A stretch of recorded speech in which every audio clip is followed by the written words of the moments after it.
अस्सलामुअलैकुम।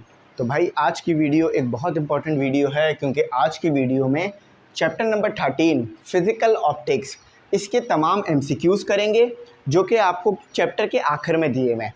Short questions और उसके आंसर्स जो कि बोर्ड के लिए इंपॉर्टेंट है, लॉन्ग क्वेश्चंस एंड उसके आंसर्स।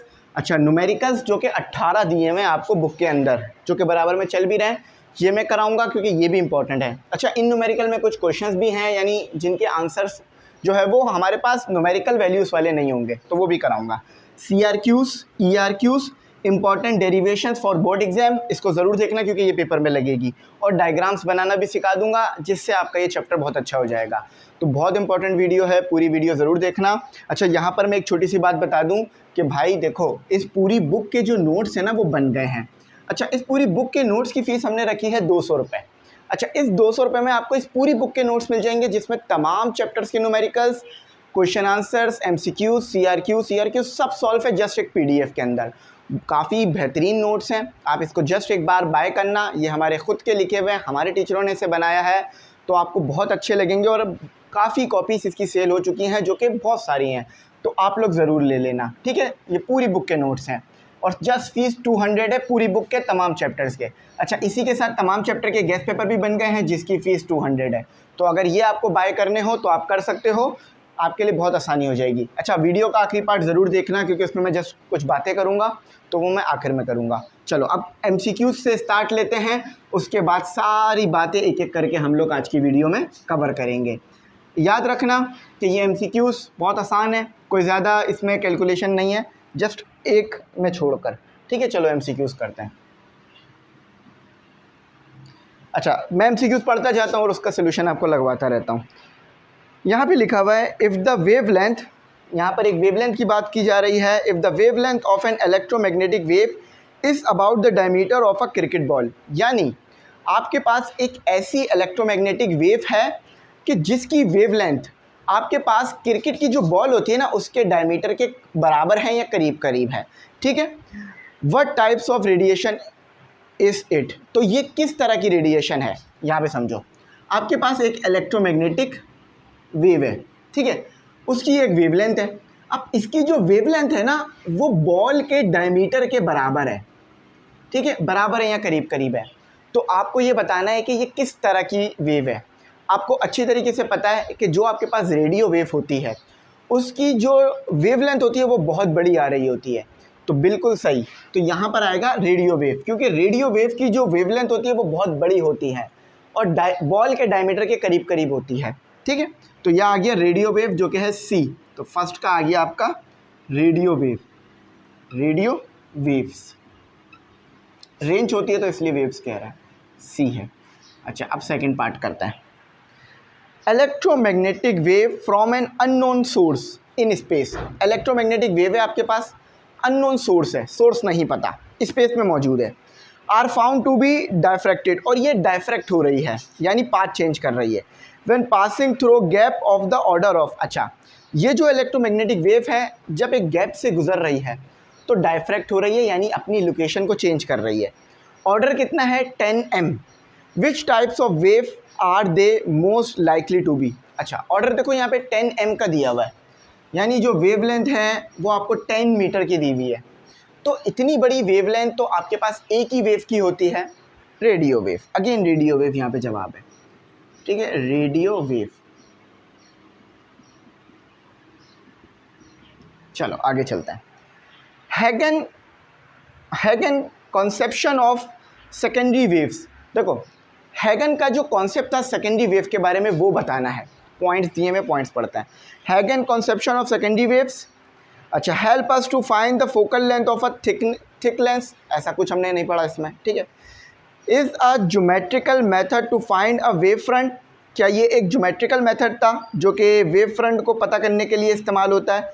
तो जी बिल्कुल ठीक है, आपने पढ़ा होगा कि हैगन के प्रिंसिपल को हम इस्तेमाल कर रहे थे, किस लिए, रेस को बनाने के लिए। अब रेस बनाकर हम क्या कर रहे थे, ज्योमेट्रिकल ऑप्टिक्स, यानी हम जो है वो शेडोज़ वगैरह दूसरी चीज़ों को पता कर रहे थे, ठीक है। तो यहाँ पर आ जाते हैं, is a geometrical method, geometrical method to find a wave front. ठीक है, हम वेव फ्रंट पता कर रहे थे, सेकंड वेव फ्रंट और मुख्तलिफ वेव फ्रंट, तो ये बी है आपके पास। ठीक है, अच्छा 4 पे आ जाओ। कहते हैं interference fringes are produce, interference हो रहा है और जिससे फ्रिंजेस निकल रही हैं, using monochromatic light of same intensity from a double slit screen. देखो यंग डबल स्लिट एक्सपेरिमेंट की एक तरह से बात कर रहे हैं। Interference fringes are produce, interference हो रहा है तो फ्रिंजेस मिलेंगी ब्राइट और dark, using monochromatic light of same intensity, और आपने क्या यूज़ करी है, मोनोक्रोमेटिक लाइट, यानी सिंगल वेवलेंथ की लाइट है, from a double slit experiment, double slit screen यानी डबल स्लिट से गुजर रही है। देखो ये एक स्लिट हो गई, ये दूसरी स्लिट हो गई, ये स्लिट 1 हो गई, ये स्लिट 2 हो गई। इससे क्या हो रही है, इससे आपके पास मोनोक्रोमेटिक लाइट गुजर रही है। ठीक है, if the intensity of light emerging from one of the slit is reduce. अच्छा समझो यहाँ पर आई आ रही थी 1 और यहाँ पर आई आ रही थी 2, दोनों सेम थी, लेकिन अब क्या हुआ, एक इंटेंसिटी वही है जो थी, एक इंटेंसिटी कम हो गई है। अब इसका क्या इफेक्ट आएगा ये बताना है। The effect on interference pattern will be, तो इफेक्ट क्या होगा ये बताना है। तो देखो भाई इसका ये इफेक्ट होगा कि ब्राइट फ्रिंज बिकम डार्क।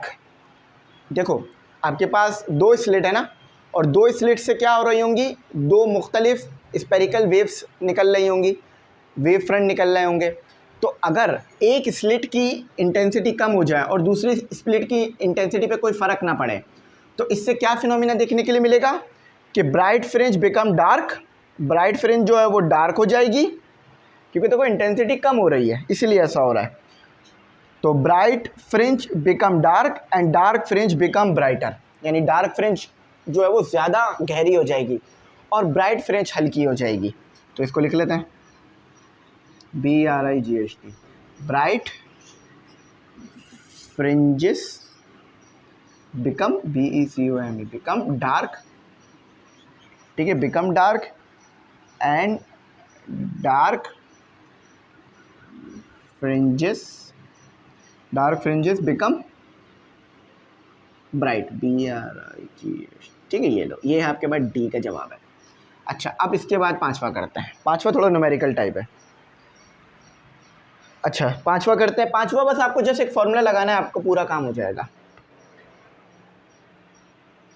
5वें में लिखा हुआ है इन्होंने यहाँ पर, 5वें में इन्होंने यहाँ पे लिखा हुआ है, इन यंग एक्सपेरिमेंट या young double slit experiment when the distance between slits and screen is double. देखो स्लिट और स्क्रीन के दरमियान के डिस्टेंस को क्या कहते थे, मैं ज़रा थोड़ा सा बना देता हूँ ताकि आपको रिमाइंड हो जाए। ये हो गया आपके पास स्लिट और ये हो गई स्क्रीन, तो स्लिट और स्क्रीन के दरमियान के डिस्टेंस को हम एल बुलाते थे। ठीक है, अच्छा उसके बाद आगे देखो, while separation of slit is half. अच्छा ये जो सेपरेशन है, ये सेपरेशन थी जिसे हम डी कहते थे, तो ये डी क्या हो गई है, हाफ हो गई है। तो डेटा क्या दिया हुआ है, गिवन डेटा, देखो गिवन डेटा, ये एल जो है वो डबल हो गया है। ठीक है, एल डबल हो गया है और ये डी जो है ये हाफ हो गया है, तो हाफ ऐसे हो जाएगा। ठीक है, अच्छा उसके बाद कहते हैं when fringe will be, fringe क्या होगी आपके पास, ये बेसिकली आपसे वाई मांग रहे हैं। ठीक है, ये आपसे वाई मांग रहे हैं, सोल्यूशन लगा लो। फॉर्मूला क्या पढ़ा था, y is equal to L upon D lambda, या लेमडा L अपॉन डी। अच्छा देखो तो ये L क्या है आपके पास, ये L, ये चेंज निकाल लें हम। ठीक है, ये L क्या है, 2L हो गया है, तो 2L लिख दिया। लेमडा तो जस्ट लेमडा है, लेमडा में कोई चेंज नहीं है। D क्या है, वो हाफ हो गया। ठीक है, D आपके पास हाफ हो गया। अच्छा रेसिप्रोकल कर दो, तो 2 मल्टीप्लाई बाई 2, देखो 2 ऊपर आ जाएगा ना रेसिप्रोकल हो गया, तो L लेमडा और D, तो 4 हो गया। तो जवाब क्या आ रहा है, y is equal to Y prime लगा लो, y prime is equal to 4, ये क्या है L लेमडा, D क्या होता है y के बराबर, देखो ये लिखा हुआ भी है ना यहाँ पे, तो 4 टाइम्स हो गया। ठीक है, तो ये आपका जवाब आ गया 4 टाइम्स, 4 टाइम्स। इस तरह से पूछ लिया जाता है बहुत सारे MCQs। अच्छा अब 6 करते हैं। अच्छा 6 में आपको कहा जा रहा है a ray of light pass from air into water. आपके पास रे ऑफ लाइट है वो एयर से वाटर में गई, ठीक है, striking the surface of the water, और वाटर के सरफेस से स्ट्राइक किया विथ एन एंगल ऑफ 45, यानी इंसिडेंट एंगल जो है वो 45 का है। Which of these quantities change as the light enter the water, इनमें से कौन सी क्वांटिटी चेंज होगी जब लाइट एयर से वाटर के अंदर गई? सिंपल बात है।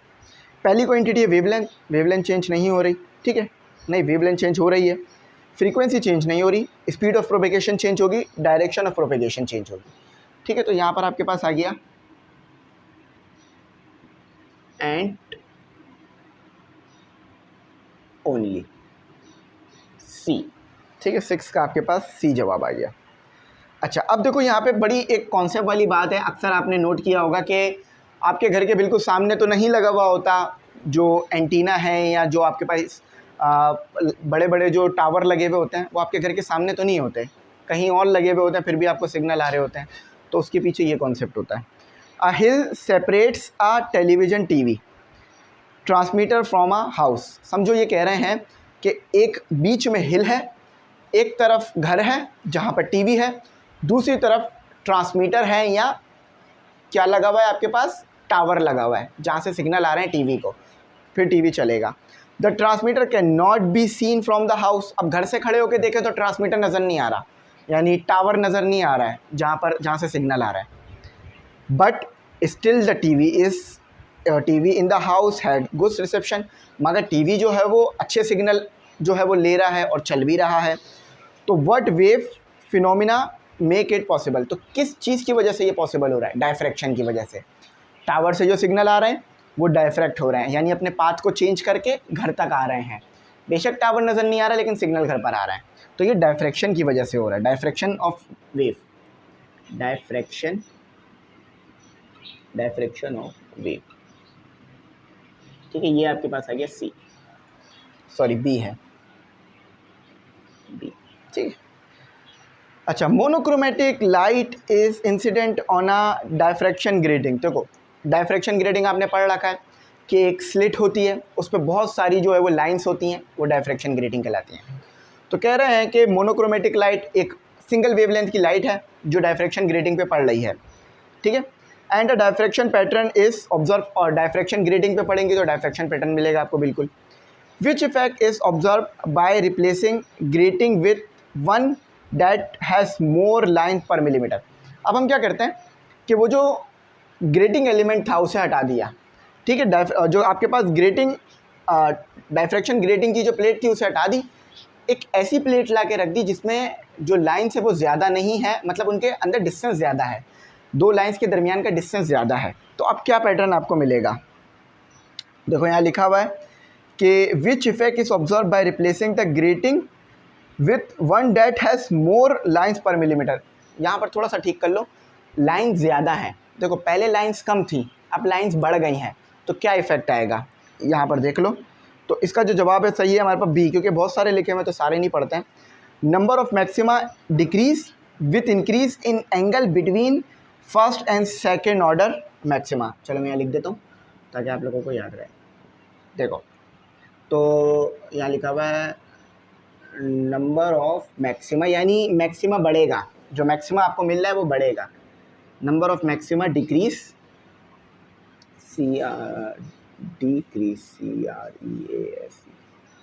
decreases with increase increase in angle between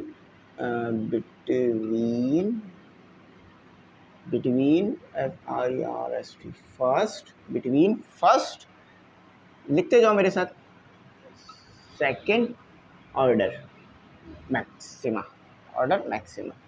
ठीक है, समझ में आ गई बात? चलो ये लो। अच्छा अब आगे करते हैं, अब करते हैं हम अपना 9। अच्छा 9 में कहते हैं optically active substance. Optically active क्या है? यानी वो जो है, जो ऑप्टिक्स के रूल्स हैं वो उसके ऊपर लग रहे हैं, यानी डायफ्रैक्शन और इस तरह की चीज़ें वो कर रहा है, ठीक है। डायफ्रैक्शन हो गया या रिफ्रैक्शन रिफ्लेक्शन उस चीज़ पर हो रही है, सब्सटेंस पर। आर थोज सब्सटेंस विच तो इसका जवाब आएगा आपके पास, इसका जवाब है आपके पास B, rotate the plane of polarization of polarized light. ठीक है, यहाँ पे मैं लिख देता हूँ, rotate the plane, PLANE, plane of polarization of polarized light, LIGHT light. ठीक है, ये हो गया। अच्छा, अब आखिरी यहाँ कर लेते हैं। अच्छा, लिखा हुआ है plane polarised light is pass through a polaroid. एक प्लेन पोलराइज्ड लाइट है, पोलराइज यानी वो पोलराइजर से गुजर चुकी है, और पोलराइजर से गुजर कर वो जो है वो through a polaroid, on viewing through a polaroid, और हम उसे देख रहे हैं पोलराइड से। ठीक है, we find when the polaroid is given one complete rotation about the direction of light. तो इसका जो सही जवाब है वो आपके पास है डी। मैं इसको यहाँ लिख देता हूँ, इसका सही जवाब है आपके पास डी। अब इससे क्या होगा, जब आपके पास ये पोलराइजर से गुजरेगी तो डी इसका जवाब है। हाँ, ये 10 है आपके पास। The intensity of light varies, यानी जब पोलराइजर से गुजरती है तो इंटेंसिटी में तब्दीली आती है, such that it is twice maximum and twice zero and TWIC twice zero. ठीक है ये। अच्छा, अब हमारे यहाँ पर हो गए हैं MCQs को चेक कर लेते हैं कि कितने सही हुए हैं कितने गलत हुए हैं। 17 मिनट में हुआ है।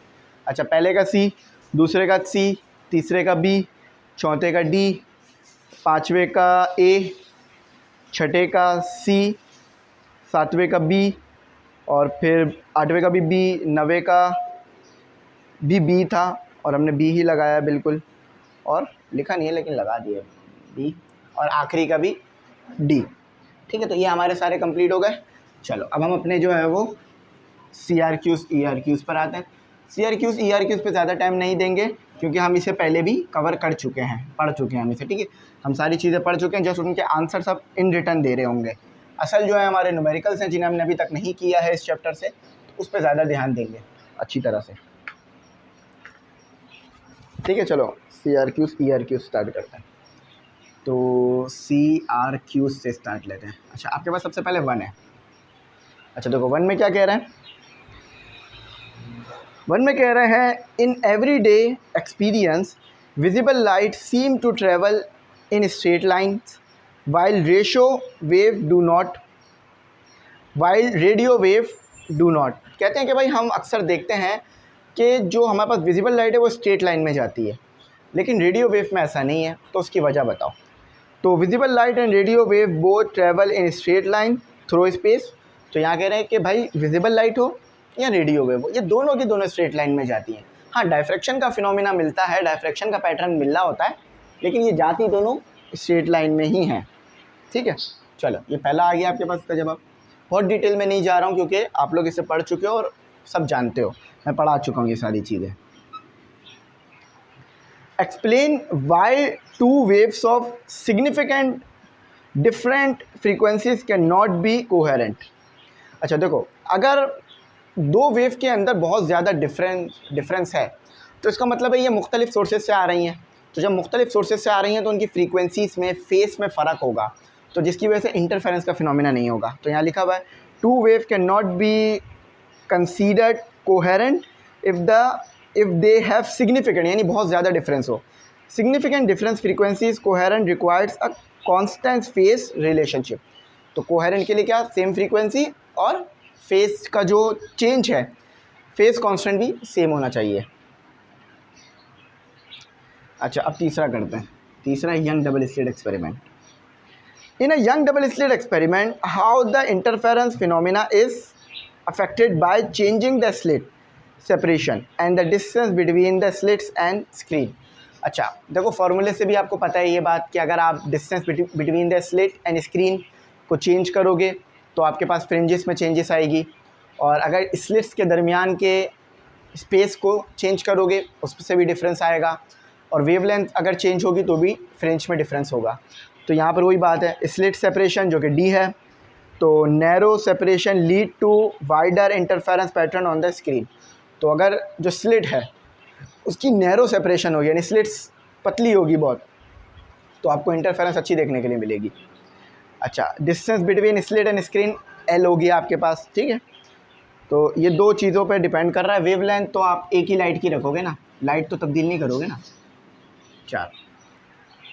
अच्छा, explain how the double slit experiment provides evidence for the wave nature of light. तो भाई देखो, डबल स्लिट एक्सपेरिमेंट में हमारे पास क्या हो रहा है, इंटरफेरेंस तो बेसिकली जो है आपके पास किसका जो है वो किस चीज़ को प्रूव कर रहा है, वेव नेचर ऑफ लाइट को।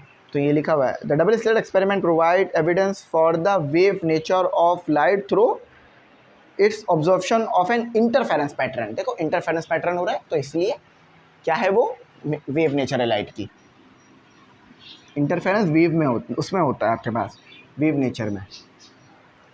Discuss the concept of monochromatic light in the context of Newton ring. देखो भाई, न्यूटन रिंग में भी आप मोनोक्रोमेटिक लाइट यूज़ कर रहे थे ताकि सिंगल वेवलेंथ की हो, ताकि क्या हो, इंटरफेरेंस अच्छी तरह हो सके। तो monochromatic light consisting of single well defined wavelength, single wavelength होगी यानी एक वैल्यू होगी उसकी कोई, और वेल डिफाइन होगी, और कलर भी एक होगा, is crucial in newton ring experiment, ठीक है। तो अगर आप मोनोक्रोमेटिक लाइट नहीं लोगे तो क्या होगा, आपका रिंग नहीं बनेंगे। चलो, explain why monochromatic light is perfect preferred for obtaining clear and well defined interference pattern. देखो भाई, मोनोक्रोमेटिक लाइट नहीं होगी यानी लाइट की मुख्तलिफ वेवलेंथ होगी, तो वो इंटरफेरेंस का फिनोमिना सही नहीं हो पाएगा। मुख्तलिफ वेवलेंथ से मिलेंगी नहीं सही तरह से, जिसकी वजह से आपका पैटर्न ख़राब आएगा, ठीक है। तो ये यहाँ पर आ गया, इसको पढ़ भी लेते हैं। Monochromatic light is prefers obtaining clear and well defined interference pattern in optical experiment, ठीक है। तो मोनोक्रोमेटिक लाइट ही चाहिए होगी। अच्छा, अब ERQs करते हैं। अच्छा, अभी भी ERQs ही चल रहे हैं हमारे। 7. Discuss how the interference of light wave lead to the formation of bright and dark fringe in the experiment। आपने बताना है कि किस तरह से इंटरफेरेंस हो रहा है, तो ब्राइट और डार्क फ्रिंज मिल रही है। देखो, क्रस्ट से मिल रहा है तो आपके पास ब्राइट फ्रिंज आ रही है, कंस्ट्रक्टिव इंटरफेरेंस है। ट्रफ से मिल रहा है तो आपके पास क्या आ रहा है, डार्क स्पेस आ रहा है, यानी डिस्ट्रक्टिव इंटरफेरेंस है। तो ये जो पैटर्न है ये आपका लीड कर रहा है किसमें, इंटरफेरेंस में। तो ये बात यहाँ लिखी हुई है, the formation of bright and dark rings is in experiment like Newton ring is consequences of the interference of light wave. In this step a monochromatic light source is directed at a plano convex lens. ये सारी चीज़ें आपको पता है और आप पढ़ चुके हो, ठीक है। अच्छा, अगर नहीं पढ़ा है तो टॉपिक सर्च करना, Newton ring Amy English centre, video मिल जाएगी। मैंने बहुत आधा 1 घंटा लगा के उसको समझाया है। ERQs का पहला करते हैं, ठीक है। ये सब पढ़ चुके हो, जैसे इन वर्डिंग में आपको जवाब दे रहा हूँ मैं, ताकि आपको समझ में आ जाए बात। अच्छा, अब आ जाओ, explain the concept of interference in physical optics. Physical optics में बताओ कि इंटरफेरेंस क्या है। Discuss constructive and destructive interference. कोई मुश्किल परेशानी नहीं, आसान है। Interference in physical optics is a phenomena that occur when 2 or more coherent wave overlap and interact with each other. जब 2 वेव्स आपस में मिलेंगी और वो कोहेरेंट होनी चाहिए और मोनोक्रोमेटिक वेवलेंथ होनी चाहिए उनके पास, तो क्या होगा, इंटरफेरेंस का फिनोमिना होगा। अब देखो, condition for interference of light, constructive interference आपको पता है क्या होता है, और डिस्ट्रक्टिव इंटरफेरेंस भी आपको पता है, ये डायग्राम भी देख लेना, ठीक है। एप्लीकेशन भी लिख दी है यहाँ पर, तो हो जाएगा। अब देखो, यहाँ कंस्ट्रक्टिव इंटरफेरेंस फिर डिस्ट्रक्टिव इंटरफेरेंस अच्छी तरह से एक्सप्लेन करा है, ठीक है। अब आ जाओ क्वेश्चन नंबर 2, ठीक है। Discuss the condition required for interference and provide example of interference in daily life. आपने डिस्कस करनी है कंडीशन, यानी वो कंडीशन जिसकी वजह से अगर ये कंडीशन होगी तो इंटरफेरेंस होगा, वरना नहीं होगा। और डेली लाइफ में कहाँ इंटरफेरेंस देखने के लिए मिलता है ये बता दो। चलो, तो इंटरफेरेंस कराना है तो 2 वेव्स कोहेरेंट होनी चाहिए, और सोर्स और जो वेवलेंथ है वो मोनोक्रोमेटिक होनी चाहिए, ठीक है। इसकी तरह फेस सेम होना चाहिए, फेस कांस्टेंट जो है वो सेम होना चाहिए, और मुख्तलिफ़ कंडीशन है, ठीक है, यहाँ पे लिखी हुई सारी कंडीशन है। Example of interference in daily life, soap bubble, bubble के सोप पर आपको लाइट नज़र आ रही होती है तो वो इंटरफेरेंस, और इस तरह बहुत सारी है। Oil stick, slick on water, thin film coating, बहुत सारी एग्जांपल्स दी हैं, सब पढ़ लेना, ठीक है। इसी तरह से रेनबो में भी आपके पास इंटरफेरेंस हो रहा होता है। आई होप आपको ये थोड़ा नॉलेज में इजाफा हो रहा होगा। अब करते हैं तीसरा,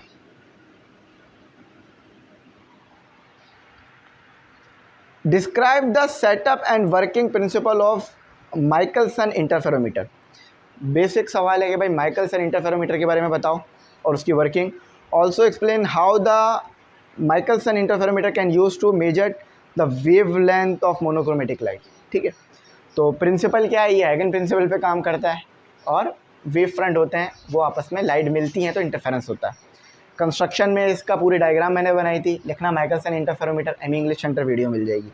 वर्किंग लिखी हुई है, इक्वेशन फॉर वेवलेंथ जो कि आगे यूज़ होगी, x is equal to m lambda upon 2, ठीक है। बाकी ये डायग्राम भी छोटी सी बनी हुई है, बराबर में चल रही होगी। अच्छा, अब आओ चौथा करते हैं, थोड़ा टाइम कम है इसलिए जल्दी जल्दी करा रहा हूँ, ठीक है। Describe the setup and procedure of the diffraction of X-ray through a crystal experiment. देखो भाई, क्रिस्टल आपको पता है उसमें लेटिस होते हैं, लेटिस पॉइंट होते हैं।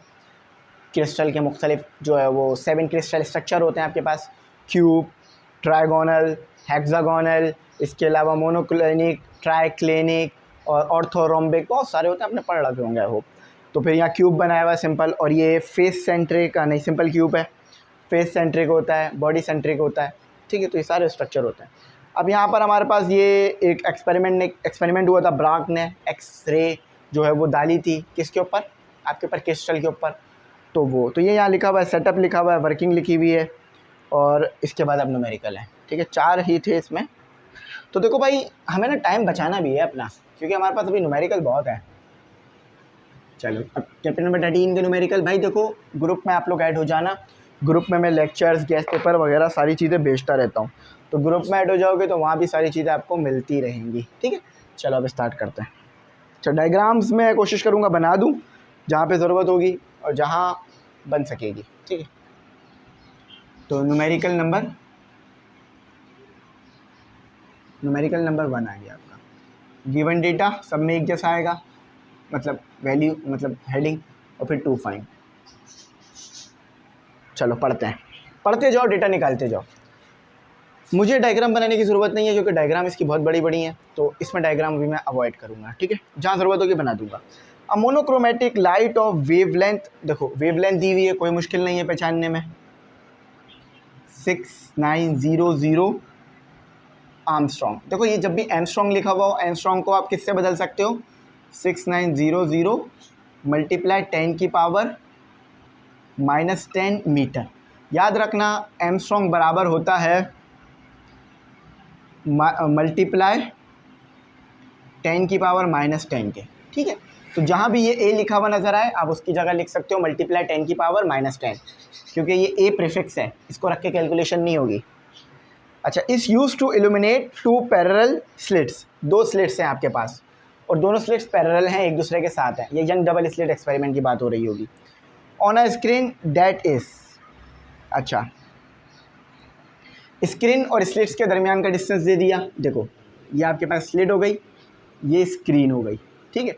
इन दोनों के दरमियान का डिस्टेंस कितना है, एल होता है, आप पढ़ चुके हो। तो ये दिया हुआ है आपको कितना, 3.30 मीटर करके दिया हुआ है, ठीक है। अवे फ्रॉम द स्लिट्स, देखो लिख भी दिया है। इंटरफेरेंस फ्रिंजेस आर ऑब्जर्व, आपको इंटरफेरेंस फ्रिंजेस यहाँ पे मिलेंगी, ठीक है, यहाँ पे मिलेंगी स्क्रीन पर। The distance between adjacent bright fringe is the centre pattern is, अच्छा 2 फ्रिंजेस के दरमियान का डिस्टेंस आपको दे दिया है, जो कि आप अच्छी तरीके से जानते हो क्या होता है, y होता है। इसे बहुत सी जगह पे हमने x लिख के भी पढ़ा है, तो x भी कह सकते हो। और कितना दिया है ये, 1.80 सेंटीमीटर, ठीक है। तो यहाँ y लिख लेते हैं, तो x भी लिख सकते हो, जैसा पढ़ा है वैसे लिख सकते हो। अच्छा, अब इसको डिवाइड कर दो 100 से, क्योंकि सारी वैल्यूज़ मीटर में है तो इसको क्यों हम ऐसे रखें। तो ये हो जाएगा आपके पास 100 ऊपर चला जाएगा तो क्या हो जाएगा 1.80 मल्टीप्लाई 10⁻²। समझ रहे हो बात? कैलकुलेटर से भी चेक कर सकते हो, कोई मसला नहीं है। ये मीटर हो गया आपके पास, ठीक है। What is the distance between the slits? अच्छा, स्लिट्स के दरमियान का क्या डिस्टेंस है ये आपने बताना है। ये डी की वैल्यू आपने कैलकुलेट करके देनी है, ठीक है। बात समझ आ गई है माशाल्लाह से। चलो फॉर्मूला बताओ मुझे ज़रा, हमने क्या पढ़ा था? बिल्कुल सही सर पढ़ा था, या y लिख लो या x लिख लो। y इज इक्वल टू या x is equal to L lambda upon D, ठीक है। जस्ट फार्मूला सेट करा लो। तो d is equal to, D इधर आ गया, L उधर चला गया, लैम्डा इधर आ गया, x नीचे आ गया, ठीक है। वैल्यू सब्स्टिट्यूट करो। L देखो क्या दिया हुआ है 3.30 और वेवलेंथ कितनी दी हुई है आपको 6900 मल्टीप्लाई 10⁻⁻10। x की वैल्यू देखो आपको कितनी दी हुई है 1.80 मल्टीप्लाई 10⁻²। याद रखना ये सारे के सारे जो है वो आपके पास किस में आ रहे होंगे? मीटर में। अगर आप सेंटीमीटर और मीटर की गलती करोगे आंसर इसका गलत आएगा, ठीक है भाइयों और ठीक है बहनों। अच्छा चलो इधर आंसर्स की कैलकुलेशन देख लो। तो 3.30 मल्टीप्लाई, कैलकुलेशन करके दिखा रहा हूँ, ठीक है, 6900 exponent -10 divided 1.80 exponent -2। The answer is 1.265 multiply 10⁻⁻4। I hope book में भी यही दिया होगा आपको इन्होंने डी की value. D is equal to 1.265 multiply 10⁻⁻4 metre. परेशानी, मुश्किल, कोई टेंशन वाली बात, कोई ऐसी बात है ही नहीं, तो टेंशन किस बात की। चलो रिमूव कर दूं? जी सर कर दीजिए। कुछ क्वेश्चंस इसमें थ्योरी वाले भी हैं, न्यूमेरिकल में दे दिए उन्होंने, तो कोई मसला नहीं है, आप लोग कर लेंगे इंशाल्लाह। अच्छा अगला फिर न्यूमेरिकल है, तो माइकलसन इंटरफेरोमीटर की बात कर दी है। तो माइकलसन इंटरफेरोमीटर पूरा ड्रॉ करने की ज़रूरत नहीं है, उसकी डायग्राम हैगी मेरे पास, मैं वो दिखा दूंगा जब ज़रूरत पड़ेगी, ठीक है। अब माइकलसन इंटरफेरोमीटर इट्स एडजस्टेड, तो माइकलसन इंटरफेरोमीटर को एडजस्ट किया गया है so that a bright fringe is appeared on the screen, कि हमें स्क्रीन पे ब्राइट फ्रिंज मिली है। आपको पता है ना उसमें डार्क और ब्राइट दोनों मिलती है। As one of the mirror is move, अच्छा मिरर को मूव कराएं यानी x, देखो मिरर की वैल्यू, मिरर को मूव कराया है इसके मतलब है x की वैल्यू, ठीक है। अभी फॉर्मूला थोड़ी देर पहले लिखा था मैंने। तो 25.8 माइक्रोमीटर, देखो मीटर तो सही है, ये माइक्रो प्रीफिक्स है, इसे हटाओ। कैसे हटाओगे? माइक्रो बराबर होता है मल्टीप्लाई 10⁻⁻6 m के। माइक्रो किसके बराबर होता है बच्चों? 10⁻⁻6 के। तो देखो माइक्रो की जगह मैंने ये लिख दिया, ठीक है। अच्छा अब आपको कह रहे हैं 92 bright fringe are counted, 92 bright fringe मिली है। देखो कितनी फ्रिंज का ऑर्डर क्या है, देखो जब भी वो कहें ना 92 फ्रिंज, 16 फ्रिंज, तो उसका मतलब है वो m की वैल्यू पे बात कर रहे हैं। तो ये 92 आ गए, इसका कोई यूनिट नहीं होता, यूनिट नहीं लिखिएगा। अब आगे ये कहते हैं what is the wavelength of the light, simple ये लाइट की वेवलेंथ मांग रहे हैं। सोल्यूशन की हेडिंग, फॉर्मूला भी थोड़ी देर पहले लिखा था, x इज इक्वल टू, बिल्कुल सही, m लैम्डा अपॉन 2, यही पढ़ा था हमने फॉर्मूला थोड़ी देर पहले। जी सर यही फॉर्मूला पढ़ा था। चाहिए क्या? वेवलेंथ चाहिए, ठीक है। तो सेट करा लो फॉर्मूले को, 2x upon m is equal to lambda, तो लैम्डा इज इक्वल टू 2 आ गया। x देखें बेटा क्या आ रहा है 25.8 मल्टीप्लाई 10⁻⁻6। अच्छा ये x आ गया और m क्या आ रहा है 92। तो जस्ट अब आप कैलकुलेशन कर लोगे? जी सर बिल्कुल करेंगे। तो आओ करते हैं कैलकुलेशन भाइयों। तो देखो 2 मल्टीप्लाई 25.8 एक्सपोनेंट -6 डिवाइडेड बाय 92, नज़र आ रहा है कितना आ रहा है 5.6। अच्छा देखो ये आ रहा है आपके पास, अभी मैं इसको ज़रा बुक जैसा बना देता हूँ, टेंशन वगैरह नहीं लेना। टेंशन जब लेना जब मैं नहीं हूँ, अभी मैं हूँ ना तो टेंशन नहीं लेना। अब बच्चे यहाँ पे बहुत कंफ्यूज होंगे, देखो इधर भी ऐसे भी छोड़ोगे ना पेपर में तो पूरे नंबर मिलेंगे, इस तरह भी, लेकिन आंसर दिया हुआ नैनोमीटर में। देखो नैनो कैसे बनेगा, ये 1 2, इसका मतलब है यहाँ पर क्या हो जाएगा -9, 2 पॉइंट आगे मूव कराया ना आपने, तो 560 मल्टीप्लाई 10 की पावर -7 -2, ठीक है, और मीटर। तो ये हो गया आपके पास कितना, माइनस माइनस प्लस 9। अब देखो नैनो किसके बराबर होता है, बिल्कुल सही, 10 की पावर -9, तो इसकी जगह नैनो आ जाएगा, प्रीफिक्स इस्तेमाल हो जाएगा, नैनोमीटर। सही है, घबराहट वाली कोई बात, परेशानी, टेंशन ऐसी कोई बात नहीं, ठीक है। चलो बस आप लोग समझ जा करो मेरी बात को, मैं आपको पूरी बात समझा दूंगा,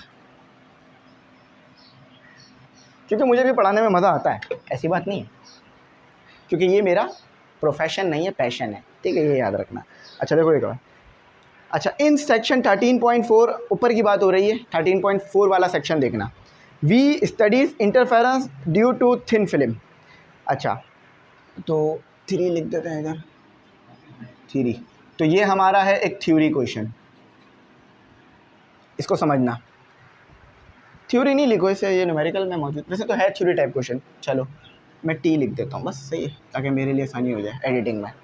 इन section 13.4 we study interference due to thin film. 13.4 में हमने स्टडी किया थिन फिल्म की मदद से इंटरफेरेंस को, थिन फिल्म पे इंटरफेरेंस पढ़ा था ना, ये उसी की बात कर रहा है। Why must the film be thin, क्यों फिल्म को थिन लिया था, मतलब बिल्कुल छोटी सी क्यों लिया आपने फिल्म, बड़ी फिल्म क्यों नहीं ली, मतलब उसकी टी की वैल्यू ज़्यादा क्यों नहीं थी, थिकनेस ज़्यादा क्यों नहीं थी। Why don't we see the interference effect when looking through a window. अच्छा हम विंडो से इंटरफेरेंस क्यों नहीं देख पाते हैं, हमें इस तरह की चीज़ें क्यों लेनी पड़ रही हैं, थिन फिल्म, स्लिट्स वगैरह। उसकी सिंपल वजह बता देता हूँ कि भाई विंडो बहुत मोटी होती हैं और ग्लास वगैरह बहुत मोटे होते हैं, तो ये जो थिन फिल्म होती है बहुत पतली होती है, इतनी पतली होती है कि वेवलेंथ ऑफ लाइट के करीब करीब आ जाती है, तो जिसकी वजह से आपको ये इंटरफेरेंस के फिनोमिना नज़र आ रहे होते हैं। पढ़ भी लेना, इस पर लिखी हुई बात, ठीक है, समझ आ जाएगा। अच्छा अब आओ मूव करते हैं बच्चों नेक्स्ट न्यूमेरिकल की तरफ। आओ, न्यूटन रिंग बनाने की ज़रूरत तो नहीं है, वो सब आपको पता है किस तरह के होता है। Newton rings are formed, Newton rings बने हैं by the light of wavelength. Wavelength कितनी है लाइट की, 400 नैनोमीटर। अब देखो नैनो आप नहीं रखोगे, 400 मल्टीप्लाई 10 की पावर -9 मीटर। नैनो किसके बराबर होता है, मल्टीप्लाई 10 की पावर -9। नैनो रख के कैलकुलेशन करोगे आंसर सही नहीं आएगा। Determine the change in air film, ये आपसे टी की वैल्यू मांग रहे हैं बेसिकली, ठीक है, टी की वैल्यू इन्होंने मांग ली, जो चेंज आया है एयर फिल्म में, यानी जो टी की वैल्यू में चेंज आया वो मांग रहे हैं। आपको पता है ना न्यूटन रिंग के अंदर, मैं बना देता हूँ छोटी सी डायग्राम आपको समझाने के लिए। ये हो गया आपका प्लामो कन्वेक्स लेंस। प्लामो कन्वेक्स लेंस एक गिलास पे रखा हुआ होता है, तो ये जो थिकनेस होती है ये टी होती है, और ये इधर कौन सी फिल्म है, बीच में कौन सी चीज़ मौजूद है, एयर। एयर को यहाँ पे एज अ फिल्म यूज़ करते हैं, एयर फिल्म। ये फिल्म वो मूवी वाली फिल्म नहीं है बेटा, ठीक है, इसको वाली फिल्म नहीं समझ लेना। ये फिल्म से मुराद है पतली सी पतरी कह लो, पतली सी परत कह लो, इस तरह से। अच्छा between the third and sixth bright fringe, third और सिक्स्थ ब्राइट फ्रिंज की बात हो रही है। अब ज़रा यहाँ देखना, मैं एक चीज़ करूँगा जो आप लोग मुश्किल हो जाएगी समझने में, लेकिन मैं समझा दूँगा। If the radius of curvature R, radius of curvature आपको पता है इसमें आर होता है, यहाँ पर होता है, तो आर की वैल्यू क्या दी हुई है, 5.0 मीटर कर। What is the radius of the third bright fringe, third bright fringe की वो मांग रहे हैं आपसे रेडियस। देखो यहाँ 3 लिखना, समझ रहे हो, यहाँ 3 लिख के कैलकुलेशन करना। अब ज़रा मेरी बात सुनो, यहाँ पर इन्होंने क्या बोला था, इन्होंने एक बात बोली थी, आपको एक वैल्यूज़ बताई थी ऊपर। इन्होंने क्या कहा था कि न्यूटन रिंग है आपके पास एन की वैल्यू क्या है, third and sixth bright fringe. देखो सेकेंड लाइन में लिखा हुआ है, एन की वैल्यू इन्होंने दी आपको कितनी, 3, और एन की वैल्यू एक और क्या दी इन्होंने आपको, 6। एन की 2 वैल्यू दी, इन्होंने कहा थर्ड फ्रिंज है और सिक्स फ्रिंज है आपके पास, इन दोनों की मदद से थिकनेस बताओ। आओ फॉर्मूले की तरफ चलते हैं।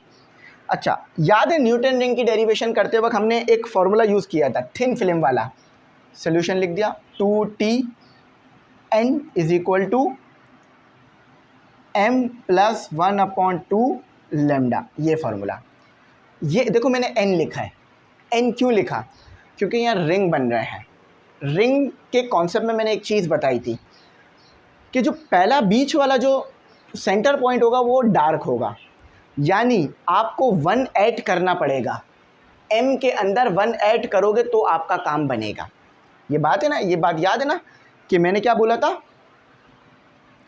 कि आपके पास m कैसे आएगा, n कैसे आएगा, अगर आप 1 ऐड करोगे, ठीक है। तो m चाहिए मुझे यहाँ, ये वाली कंडीशन मैंने आपको अच्छी तरीके से समझाई थी, इसलिए मैं कह रहा हूँ क्योंकि मुझे पता है यहाँ बच्चों को मुश्किल हो रही है। तरह मैं समझा देता हूँ हो क्या रहा है। देखो ये बीच में अगर आपको कह रहे हैं ना फर्स्ट फ्रिंज है, तो फर्स्ट फ्रिंज ऑलवेज डार्क होगी। सेकंड फ्रिंज जो है ना, ये वाला जो स्पेस है, ये सेकंड फ्रिंज है, ये ब्राइट होगी। तो अगर m की वैल्यू वो 1 कह रहे हैं ना, तो इसका मतलब है डार्क फ्रिंज मिल रही है। तो मुझे क्या करना पड़ेगा, मुझे m के अंदर +1 करना पड़ेगा, जब जाके मुझे ये चीज़ मिलेगी और ये 2 होगी। ये बात हो रही है यहाँ पर, ठीक है, समझ में आई, ये बात थी यहाँ पर। अब एक न्यूमेरिकल करा रहा होता तो बहुत डायग्राम वगैरह बना लेता, लेकिन यहाँ तो मुझे 18 न्यूमेरिकल कराना है, तो इसलिए ज़्यादा टाइम नहीं दे सकता। तो ये याद रखना, n = m+1 उधर ले आओ, तो m = n-1। तो what is the value of, और ये ब्राइट के लिए काम हो रहा है, ठीक है, BRIGHT ब्राइट। अच्छा, what is the value of m, m की 2 वैल्यू आएंगी। पहली वैल्यू आ रही है आपके पास 3, तो -1, तो m की वैल्यू हो गई आपके पास 2। यहाँ रख के सॉल्व करो, तो 2t और यहाँ 3 लिखना, क्योंकि यहाँ n लिखा हुआ है तो यहाँ 3 ही आएगा, ठीक है। और यहाँ आ गया 2 माइनस नहीं प्लस है 1/2 इक्वल टू, ठीक है, लेमडा देखो क्या दिया हुआ है आपको, तो 400 मल्टीप्लाई 10⁻⁻⁹। अच्छा, इसका एलसीएम लेके फिर इसके साथ सॉल्व कर लेना, 2 को यहाँ रहने दो वरना मुश्किल हो जाएगी। अच्छा, एलसीएम ले लो इसका, तो ये आएगा 2 + 1/2, तो ये आ रहा है 2.5, ठीक है, 2.5 आ गया। अब इसके साथ मल्टीप्लाई करा दो, 400 मल्टीप्लाई 10⁻⁹, ठीक है। अच्छा, थोड़ा और आसान कर लो कि डायरेक्ट नीचे ले आओ, डायरेक्ट सॉल्व करा लो।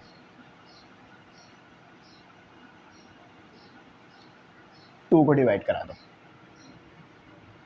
तो देखो आंसर क्या आ रहा है आपका, ज़रा देखो आंसर क्या आ रहा है आपका, 2.5 multiply 400 exponent -9 divided by 2, the value is 5 multiply 10⁻⁷, 5 multiply 10⁻⁷, और मीटर में आएगा जवाब, ठीक है। थिकनेस है ये, टाइम नहीं है, थिकनेस है।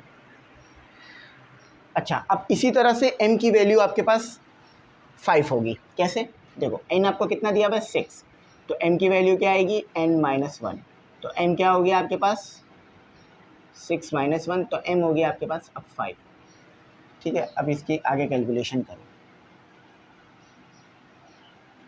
ठीक है, इसकी कैलकुलेशन आगे करो।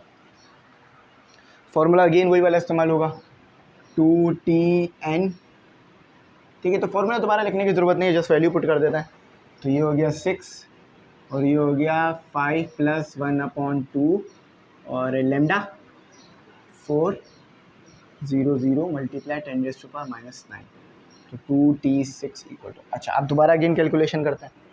अच्छा, एलसीएम ले लो, 5 + 1 सो एक मिनट, ये दिख रहा है आप लोगों को, आई होप अच्छा दिख रहा हो, हाँ विजिबल है।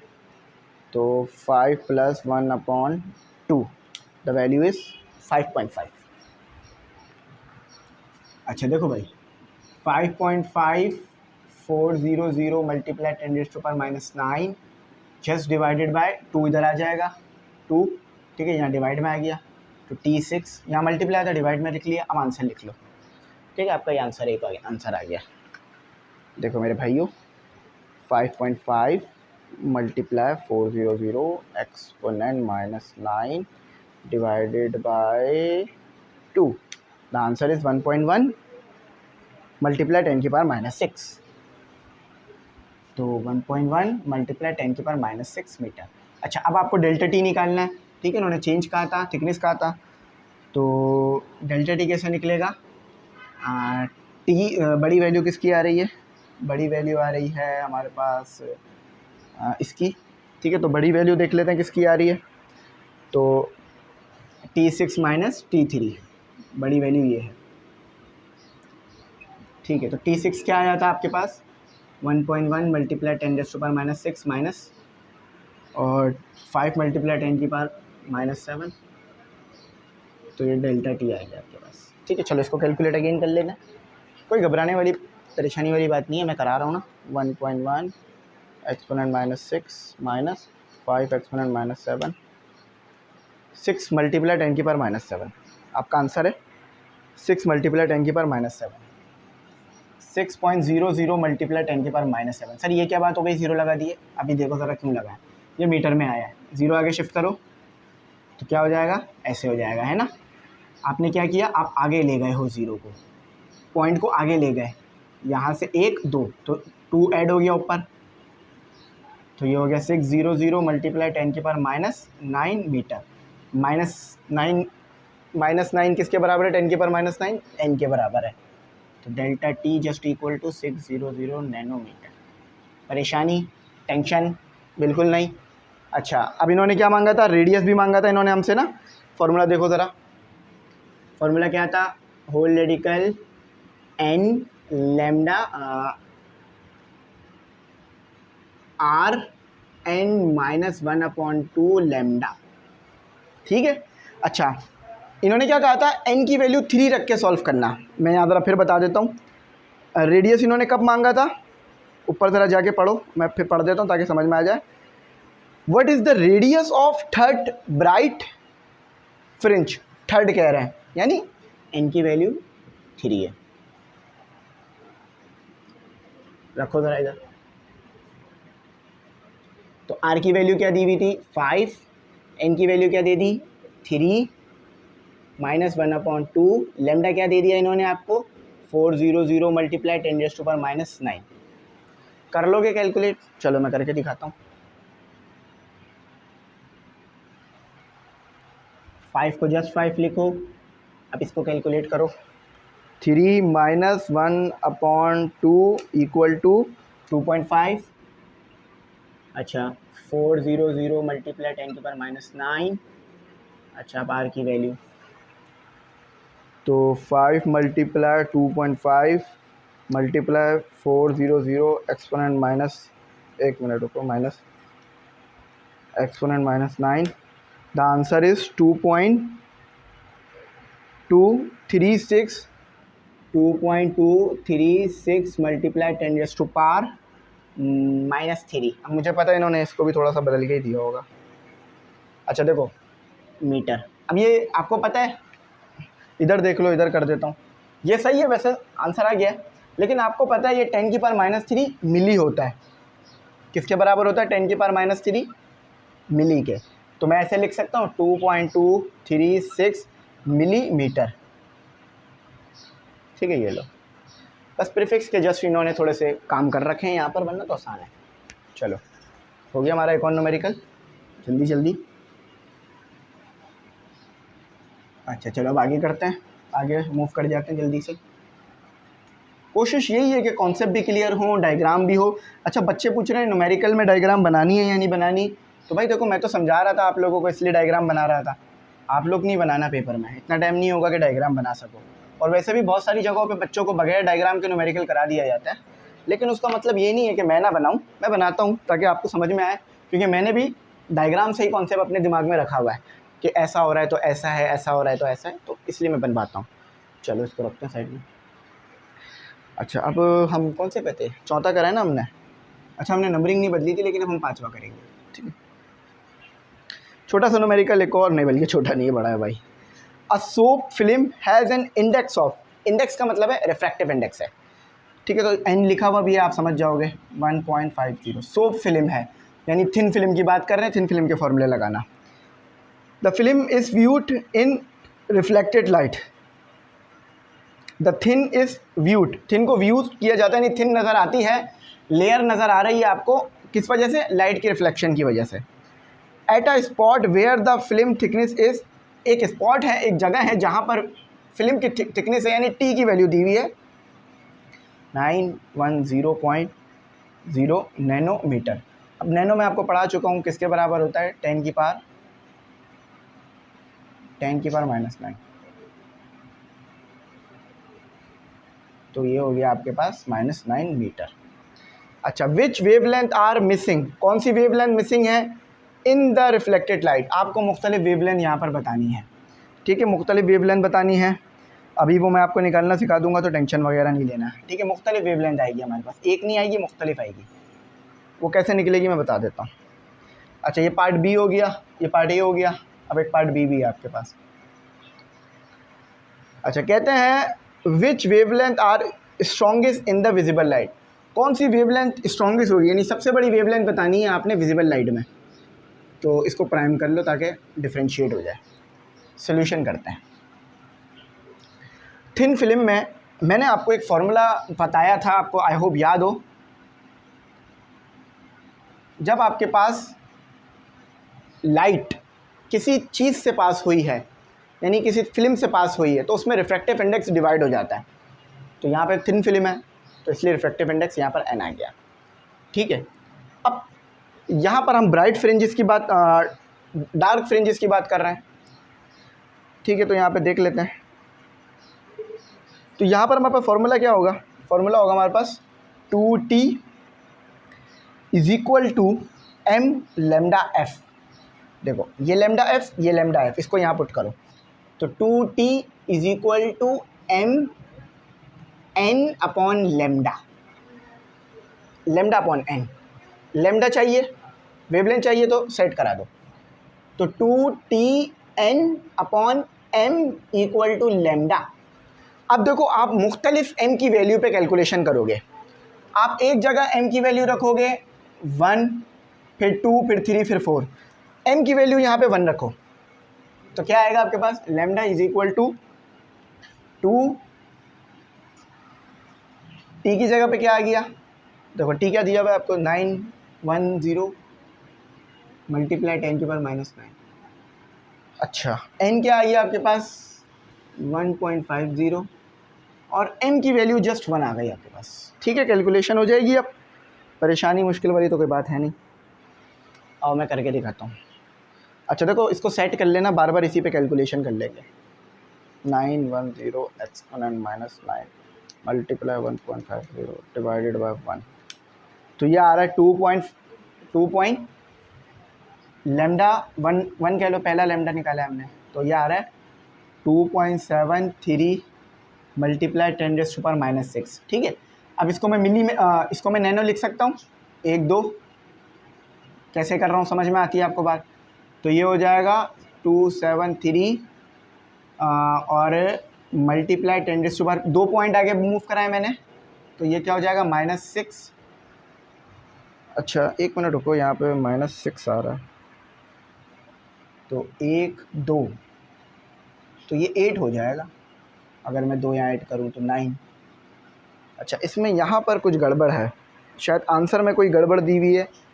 एक मिनट, इसका ज़रा मैं आंसर वेरीफाई करूँ, क्योंकि ये 8 आ रहा है, 8 आ रहा है, एक नंबर और आना चाहिए। हाँ, एक नंबर और आगे आना चाहिए। आपने क्या करना है, सही लिखा है हमने, गलत नहीं लिखा, समझ लो यहाँ पे 0 भी है, तो 1 पॉइंट और आगे मूव हो गया, तो 10⁻⁻6। तो अब ये 1 पॉइंट और आगे मूव हुआ है, तो 1 2 3 हो गया ना, 3 आ गया, ठीक है। तो ये लैम्डा 1 = 0 भी आएगा, 2730 नैनोमीटर। अच्छा, पहली कैलकुलेशन तो मैंने बता दी, आगे कैलकुलेशन डायरेक्ट करेंगे। अब m की वैल्यू 2 रख के कैलकुलेशन करो, ठीक है। सेम चीज़ उतरेगा, बस m की वैल्यू की जगह 2 आ जाएगा। अच्छा, सेम 2 डिवाइडेड बाय, अच्छा अब 2 को ले डिनोमिनेटर में 2 रख दो 1 की जगह, तो आपके पास आ रहा है लैम्डा = 1.35365 मल्टीप्लाई 10⁻⁻6। अब ये मीटर में आ रहा है, मिलीमीटर में कैसे लाना है पता है ना, 1 2 3, ठीक है। तो लैम्डा 2 कह लेते हैं इसे, तो ये आ रहा है 1365 नैनोमीटर। कोई मुश्किल परेशानी टेंशन ऐसी कोई बात नहीं कर रहा मैं। अच्छा, आप m की वैल्यू 3 रख के भी कैलकुलेशन करो, बस यही काम है इसमें, ठीक है। 3 रख के कैलकुलेशन करो, तो अब लैम्डा 3 आ जाएगा आपके पास, तो 9.1 मल्टीप्लाई 10⁻⁷। तो देखो 1 और 2 आगे मूव करा लो, तो ये आ जाएगा 9100 मल्टीप्लाई 10⁻⁹। ठीक है, तो ये मीटर आ रहा है, तो नैनोमीटर। कैसे नैनोमीटर आया आपको ये अच्छी तरीके से पता है, मुझे मज़ीद एक्सप्लेन करने की ज़रूरत नहीं है। एक ज़ीरो कम आएगा, ठीक है, क्योंकि ऑलरेडी 7 है ना, तो एक ज़ीरो कम आएगा। अच्छा, तो ये आपका हो गया। अब फोर्थ रख के भी कैलकुलेट कर लो। इसी तरह से 5, 6, 7 रख सकते हो, जितना चाहो रख सकते हो। अच्छा, तो देखो अब इसी तरह से आप 4 रख के भी कैलकुलेट कर सकते हो, 5 रख के भी कैलकुलेट कर सकते हो। चलो रख के कैलकुलेट कर लेते हैं। तो अब हम रख लेते हैं 4। क्या हो जाएगा, जस्ट आपके पास डिनोमिनेटर चेंज हो रहा है, न्यूमिनेटर कोई चेंज नहीं हो रहा। -9 1.50 डिवाइडेड बाय 4। तो अब लैम्डा क्या आ गया आपके पास, लैम्डा बस जस्ट ये आ रहा है आपके पास 6825 मल्टीप्लाई 10⁻⁷। ठीक है, तो ये क्या हो जाएगा आपके पास, ये हो जाएगा आपके पास 61282 नैनोमीटर, 0.5 नैनोमीटर। सही है, किस तरह आया, समझ में आ गई ना बात। इसको करा चुका हूँ मैं, परेशानी तो नहीं हुई होगी आपको, उम्मीद है। ठीक है, चाहो तो राउंड ऑफ भी कर सकते हो, राउंड ऑफ करोगे तो ये 3 हो जाएगा। ठीक है, 3 हो जाएगा। अच्छा, अब m की वैल्यू 4 रख के कैलकुलेशन कर लो, 5 रख के कैलकुलेशन कर लो। ये मिसिंग वेवलेंथ निकल रही है सारी। 5 रख के कैलकुलेशन कर दी आपने। ठीक है, तो ये हो गया 5। तो अब ये क्या आएगा आपके पास, जस्ट 5 कर दो इसको, तो 5.46 मल्टीप्लाई 10⁻⁷। तो राउंड ऑफ भी किया होगा इन्होंने ज़रूर इधर। ठीक है, तो ये 1 और 2 आगे मूव हो गया, 2 यहाँ चला जाएगा, तो हो गया 546 नैनोमीटर। ठीक है, ये लो एक और वेवलेंथ आ गई। अब आखिरी 6 रख के कैलकुलेट करते हैं, जो आखिरी होगी हमारी। ठीक है, तो जस्ट सेम चीज़ अगेन उतर जाएगी, 2910 मल्टीप्लाई 10⁻⁹ 1.50 और 6 आ गया। ठीक है, तो ये आ गया 6। अब जस्ट यहाँ पर एक 6 को डिनोमिनेटर में रख दो, तो 4.55 मल्टीप्लाई 10⁻⁷। ठीक है, अब आपको पता है इसको नैनो बनाना है, तो ये हो गया 455 10 नैनोमीटर। कैसे बनाया नैनोमीटर, ये आप अच्छी तरीके से जानते हो, बार बार स्टेप शो करने की ज़रूरत नहीं है। जब आप ऊपर एक बार शो कर चुके हो, ये आपकी वेवलेंथ निकल गई मुख्तलिफ पर। ठीक है, चलो अब करते हैं हम अपनी स्ट्रॉन्गेस्ट वेवलेंथ पता करते हैं। अब स्ट्रॉन्गेस्ट वेवलेंथ निकालते हैं। ये तो हमारी मिसिंग वाली वेवलेंथ आ गई ना, स्ट्रॉन्गेस्ट वाली की तो निकालनी है, डबल काम करना है इसमें। ये 2 पार्ट पे मुश्तमिल था, बस यही सबसे बड़ा क्वेश्चन है, इसके बाद सारे क्वेश्चन छोटे ही हैं, इतना बड़ा नहीं आ गया कोई क्वेश्चन। अच्छा, अब तो देखो स्ट्रॉन्गेस्ट का मतलब है यहाँ पर डार्क। ठीक है, सॉरी ब्राइट। डार्क के लिए काम हो गया, ब्राइट के लिए करते हैं m+1/2।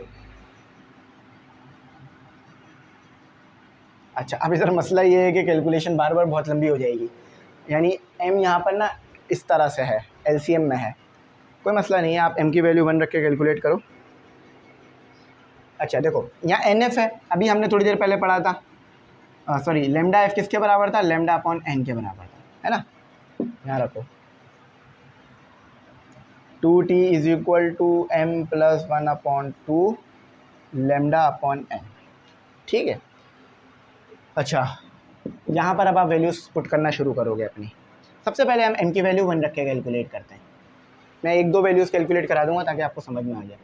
2t = अच्छा 1 + 1/2 आ गया। अच्छा, अब लैम्डा आपको पता है 910 मल्टीप्लाई 10⁻⁹, और रिफ्रैक्टिव इंडेक्स भी आपको पता है 1.50। कैलकुलेट करो इसे। 2t =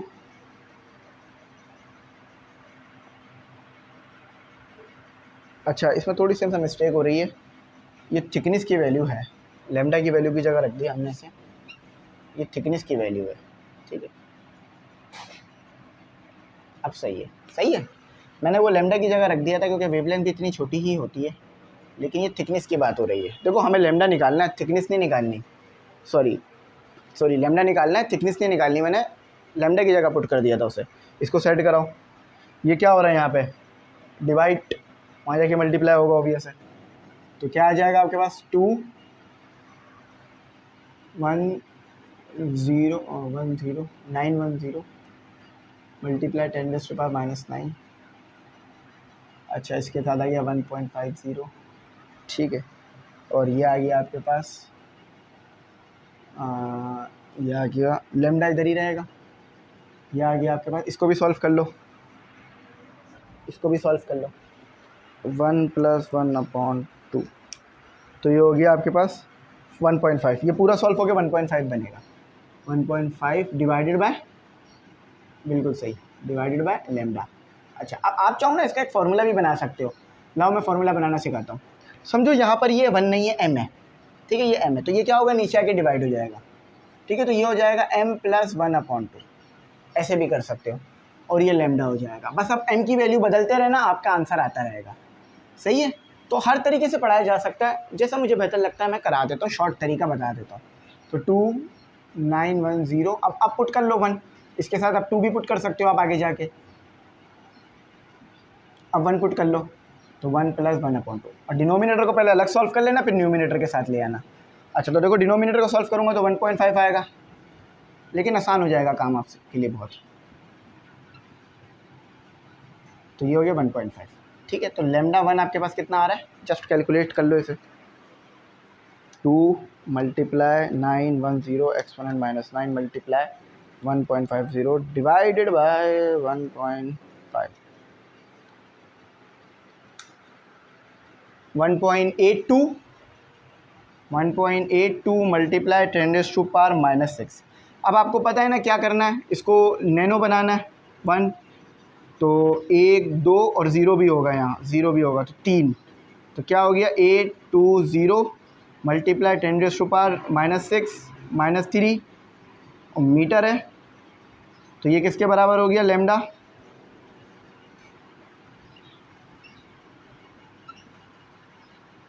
ये मिली के नैनो के बराबर हो गया। तो क्या आ गया, लेमडा 1 = 18020 नैनोमीटर आ गया आपके पास जवाब। चेक करते हैं, यही है जी, बिल्कुल यही आया, और आगे भी इसी तरह निकलेंगे। अच्छा, अब मैं 2 रख के भी सॉल्व करा देता हूँ, और फिर आपको बाकी मैं समझा दूंगा कैसे होंगे, क्योंकि बहुत ज़्यादा लंबा हो जाएगा ये अगर मैं और भी कराऊंगा ना। अच्छा देखो, अब m की वैल्यू 2 रखते हैं। अब देखो आपको ना बार बार इसको उठाने की ज़रूरत नहीं है, जस्ट इसमें 2 पुट कर दो। तो लेमडा 2 = 2910 मल्टीप्लाई 10⁻⁻⁹ और 1.50 और 2 + 1/2। अब देखो क्या आता है आपका जवाब, और आएगा भी बिल्कुल ठीक, क्योंकि जस्ट आपने मैथमेटिक्स लगाई है इस पर। अच्छा, तो 2 + 1/2 आपके पास आ रहा है 2.5। तो 2910 मल्टीप्लाई 10⁻⁻⁹ 1.50 और डिवाइडेड बाय 2.5। तो lambda 2 =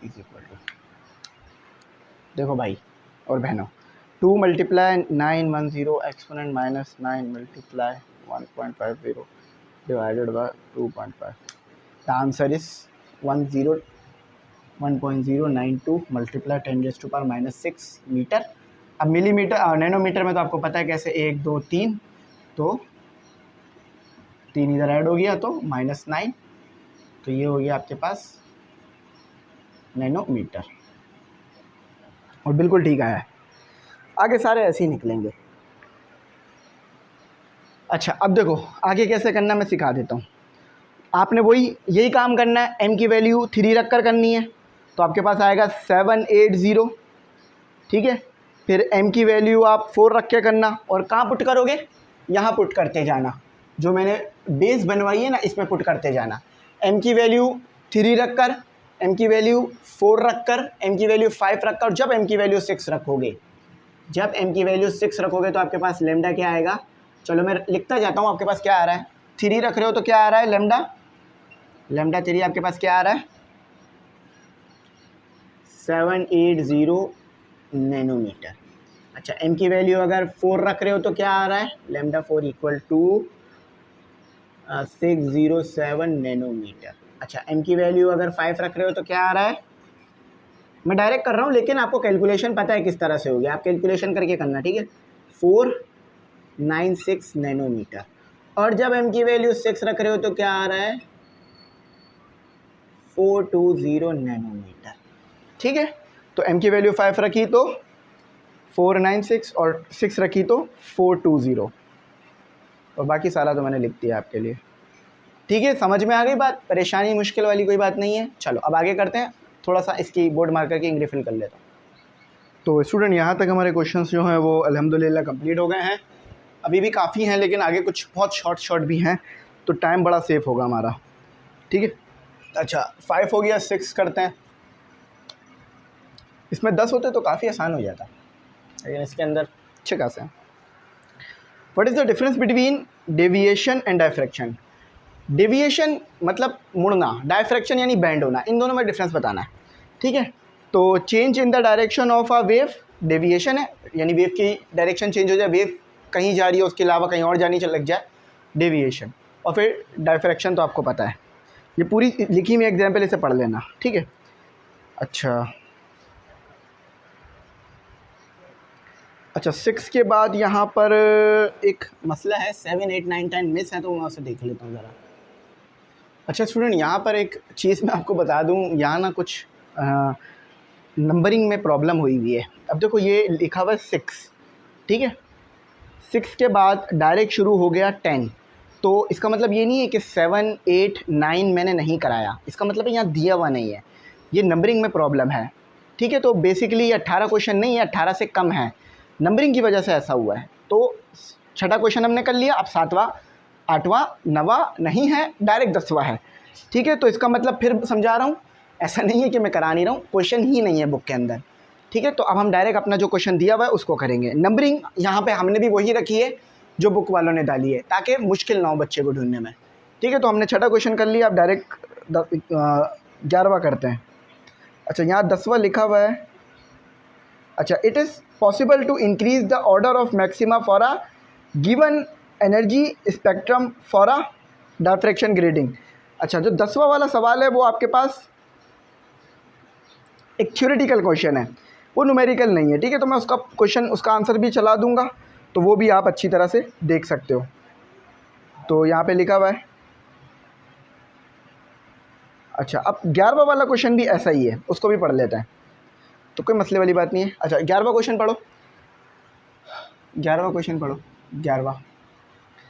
describe what happen to a single slit diffraction pattern as the width of the slit is slowly decrease. अगर देखो विथ कम करते जाओगे तो क्या होगा आपके पास, as the width of a slit is gradually decrease, gradually यानी हल्के हल्के करके। तो in a diffraction experiment the central maximum become narrow and bright. तो जैसे जैसे स्लिट को छोटा करते जाओगे तो जो सेंट्रल मैक्सिमम है वो ब्राइट होता जाएगा और छोटा होता जाएगा, क्योंकि स्लिट छोटी कर रहे हो ना। तो और जब बहुत ही छोटी कर दोगे, बिल्कुल ज़ीरो कर दोगे, तो फिर सामने कुछ भी नज़र नहीं आएगा, लाइट रुक जाएगी, ठीक है। अब आ जाओ 12वां करते हैं, बिल्कुल छोटा सा न्यूमेरिकल है, लिखा हुआ है the diffraction pattern from a single slit of with. With आपको पता है क्या है, डी है। देखो ये डायफ्रैक्शन वाले सवाल आते हैं, याद रखना ये कौन से वाले हैं, डायफ्रैक्शन ग्रेडिंग वाले सवाल आते हैं, उनको याद रखना। तो the diffraction pattern from a single slit of with, यानी विथ दी हुई है, डी की वैल्यू दी हुई है, तो 2.0.020। अच्छा ये मिली में दिया हुआ है, अब इसे मीटर कर लो, तो मिली किसके बराबर होता है, अगर मैं मिली अभी लिखा था हमने 10 की पावर -3 मीटर, तो मिली बराबर होता है 10 की पावर मल्टीप्लाई 10 की पावर -3 के। तो मैंने मिली की जगह 10 की पावर -3 डाल दिया। इस व्यूड ऑन अ स्क्रीन, अच्छा स्क्रीन पर आपको नज़र आ रहे हैं फ्रिंजेस इफ़ द स्क्रीन कितनी दूर है, डी क्या है 1.20 m, ठीक है। From the slit and light of a wavelength की लाइट की क्या वेवलेंथ दी हुई है 430 नैनोमीटर। नैनो आपको पता है 10⁻⁹, तो नैनो की जगह मैंने -9 लगा दिया। इस use what is the width of a central maximum, central maximum की क्या विथ है, तो विथ ऑफ सेंट्रल मैक्सिमम का फॉर्मूला लिख लो। अच्छा यहाँ लिख लो विथ, ऐसे लिख लो, तो यहाँ सोल्यूशन डालो और लिख लो, वर्डिंग लिख लेना, ये फॉर्मूला लिख लेना, width of central maximum, width of central maximum formula है 2λd/d, ये फॉर्मूला याद रखना। अब इसको मैं जस्ट विथ लिखूंगा, ठीक है, तो विथ लिख दिया विथ को। अच्छा देखो सारी चीज़ें ऊपर तो गिवन है, 2 वेवलेंथ कितनी दी हुई है 430 मल्टीप्लाई 10⁻⁹, डी क्या दिया हुआ है ये 9 है, ठीक है 1.20, और डी क्या दिया हुआ है आपको 0.020 मल्टीप्लाई 10⁻³ काफ़ी हो गया, ठीक है। अच्छा अब देखो क्या लिखा हुआ 2 मल्टीप्लाई, ये 4 है 9 नहीं है, ठीक है, बात समझ आ रही है ना, 4 है, चलो 4 को थोड़ा बेहतर कर देता हूँ, 430 exponent -9 multiply 1.20 divided by 0.020 exponent -3, the answer is 0.05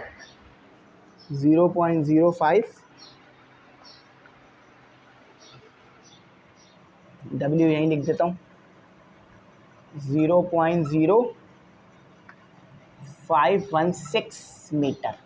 अब देखो इसको भी सेंटीमीटर में बनाना चाहो तो बना सकते हो ना, 1 2 तो कितना हो गया 5.16 मल्टीप्लाई 10⁻² हो जाएगा, ठीक है, क्योंकि आप दो पॉइंट आपने आगे शिफ्ट करें। अब ये बात तो सभी जानते हैं ना कि सेंटी बराबर होता है मल्टीप्लाई 10⁻²,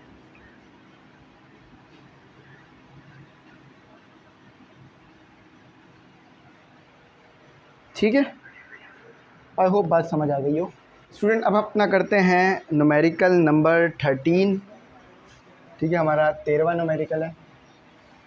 अच्छा इसमें कहा जाता है अ ग्रेडिंग हैज़ एग्जैक्टली, आपके पास एक ग्रेडिंग है। अच्छा देखो ये n की वैल्यू की बात हो रही है, n क्या होती है कि कितनी नंबर ऑफ लाइंस हैं उनको डिवाइड कर दिया जाता है कितने स्पेस में, यानी कितनी जगह में, तो 2.54, ये n की वैल्यू ऐसे निकलती है कि नंबर ऑफ लाइंस कितने स्पेस में है, समझ रहे हो, नंबर ऑफ लाइंस कितने स्पेस में है, तो ये n की वैल्यू आ जाती है। अब ये सेंटीमीटर है, आपको पता है सेंटी किसके बराबर होता है, सेंटी बराबर होता है 10⁻⁻² के, तो यहाँ c की जगह मैं क्या लिख सकता हूँ 10⁻⁻²। अच्छा अब n की वैल्यू कैलकुलेट हो जाएगी यहाँ से आपकी, n की वैल्यू देखो क्या आ रही है, तो 8000 डिवाइडेड बाय 2.4 एक्सपोनेंट -2। अच्छा आगे मैं इसको लेके चल रहा हूँ, ज़रा मैं ये लिखवा दूँ 31496062999। अच्छा देखो अब सवाल पढ़ता हूँ ताकि आगे और समझ में आए। कहते हैं यहाँ पर ना ये ग्रेडिंग एलिमेंट या डायफ्रैक्शन ग्रेडिंग जो है ना उसके सवाल आते हैं, ठीक है।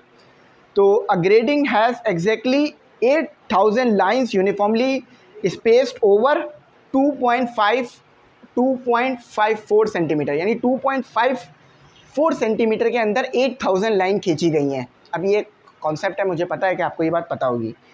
And is illuminated by light from a mercury vapour discharge tube, और एक मर्करी वेपर डिस्चार्ज ट्यूब से यानी एक लैम्प से लाइट आ रही है तो कि इसके ऊपर पड़ेगी, ये इस तरह से दिखता है कुछ, ठीक है, अगर गोल है तो इस तरह से, प्लेन है तो इस तरह से, और बहुत सारी लाइन इस पर खिंची हुई होती हैं, बहुत सारी लाइन। तो समझ लो कि 2.54 सेंटीमीटर में 8000 लाइंस खींची गई हैं, ठीक है, ऐसे। अच्छा तो बात समझ आ गई। अब आगे कहते हैं what is the expect angle for the third order, third order के लिए एंगल क्या होगा ये बताना है। m की वैल्यू 3 और आपने एंगल कैलकुलेशन देनी है। सोल्यूशन फॉर्मूला होता है m lambda is equal to D sine theta, m lambda is equal to D sine theta. D नहीं है, डी कैलकुलेट करो, डी का फॉर्मूला देखो क्या होता है 1/n, सही है। डी ग्रेडिंग एलिमेंट 1/n, तो 1 इधर ही रखो, n क्या आया 314960.6299, तो this is our D. Calculate करते हैं 1/314960.6299, the answer is 3.175 multiply 10⁻⁻⁶ metre. ठीक है, मीटर में जवाब आएगा। अच्छा, डी की वैल्यू आ गई। अब आगे कैलकुलेट करते हैं, एंगल निकालना है आपने बेसिकली। ठीक है, इस फॉर्मूले को इस्तेमाल करो, सेट कराओ, m lambda upon D is equal to sine theta. कोई मुश्किल, मैं डी को इधर ले आया, अब साइन थीटा को उधर ले जाओ, इन्वर्स हो जाएगा तो थीटा रह जाएगा, तो साइन इन्वर्स वैल्यू पुट कर दो m लैम्डा अपॉन डी की, ये फार्मूला बन गया आपका। ठीक है, चलो वैल्यू पुट करो। m क्या है 3, लैम्डा क्या है, अच्छा वेवलेंथ भी यहाँ गिवन थी, मैंने लिखी नहीं है, वेवलेंथ देख लो। वेवलेंथ आपके पास गिवन है 54546, वेवलेंथ है आपके पास 546 नैनोमीटर। अब नैनो सब बच्चों को पता है कि बराबर होता है -9 के, तो वेवलेंथ कितनी आ गई 546 मल्टीप्लाई 10⁻⁻⁹ मीटर। 546 मल्टीप्लाई 10⁻⁻⁹।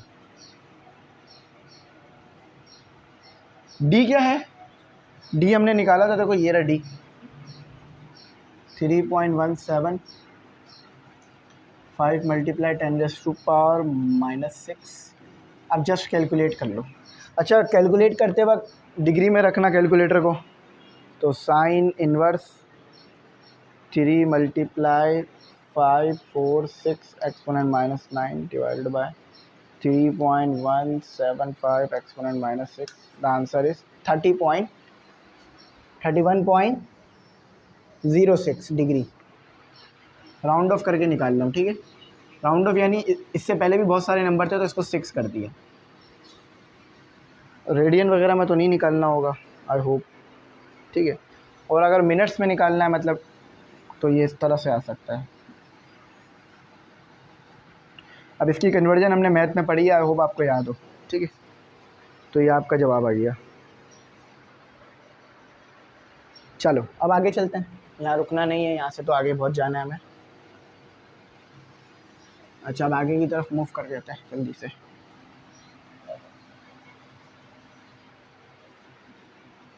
अच्छा, अब आगे की तरफ मूव करते हैं तेज़ी से।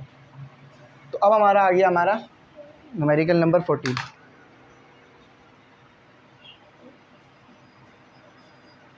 आसान है, बस जस्ट समझ लो।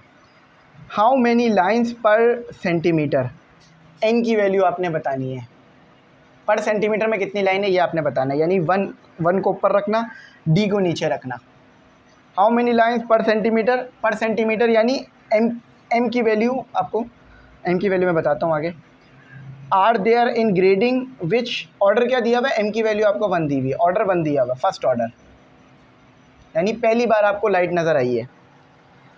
स्पेक्ट्रा एट एन एंगल, अच्छा थीटा नज़र आया आपको 30 का।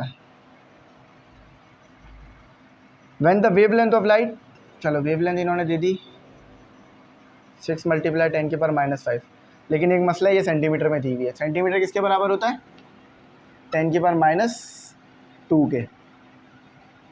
तो देखो ऐसे लिख सकता हूँ मैं, बेसिस सेम पावर ऐड, तो क्या हो जाएगा, वेवलेंथ कितनी हो गई 6 मल्टीप्लाई 10⁻⁷। मुख्तलिफ तरीके होते हैं एक चीज़ को करने के, मैंने इस तरह से कर लिया। इन दोनों को आपस में मैंने बेसिस सेम पावर ऐड वाला कॉन्सेप्ट लगा दिया। 6 मल्टीप्लाई 10⁻⁷। अच्छा, अब फॉर्मूला क्या है आपके पास, फॉर्मूला है आपके पास n is equal to 1/d। d कहाँ है, नज़र आ रहा है? d नहीं है, ठीक है, d इसमें नहीं है, तो d आपको निकाल के लाना पड़ेगा। d कहाँ से निकालोगे? m for d, m lambda is equal to d sine theta, इधर से d निकालोगे, कर लोगे, d के लिए सेट करा दो, तो d is equal to m lambda is equal to sine theta, नीचे आ जाएगा, साइन थीटा को मैं नीचे ले गया, d की वैल्यू निकालो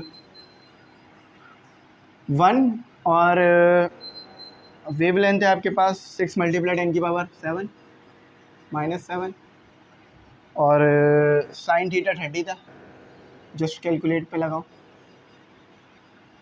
डी की वैल्यू आती है। देखो भाई और बहनों, तो 1 तो 1 है, मल्टीप्लाई एक्सपोनेंट -7 है, डिवाइडेड बाय साइन 30 है। अच्छा नहीं आ रहा क्योंकि साइन अब 30 डिवाइड में डाल लो, पहले साइन 30 कैलकुलेट कर लो, तो ये आ रहा है 0.5, तो 1 6 मल्टीप्लाई 10 की पावर माइनस, डिवाइड में रख के नहीं आएगा वो, आपको उसको पहले कैलकुलेट करना पड़ेगा, ठीक है। अब आ जाएगा आपका जवाब, तो 6 एक्सपोनेंट -7 डिवाइडेड बाय 0.5, अच्छा 1 ऊपर लगा लो या ना लगाओ एक ही बात है, 2.1 मल्टीप्लाई 10 की पावर -6, 2.1 1.2 मल्टीप्लाई 10 की पावर -6 मीटर ही हो गई आई होप। अच्छा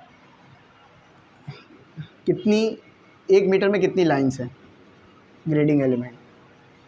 अच्छा अब निकालना क्या, n है ना, तो 1/d, तो 1/1.2 मल्टीप्लाई 10⁻⁻6 निकाल लो ज़रा, कैलकुलेट कर लो,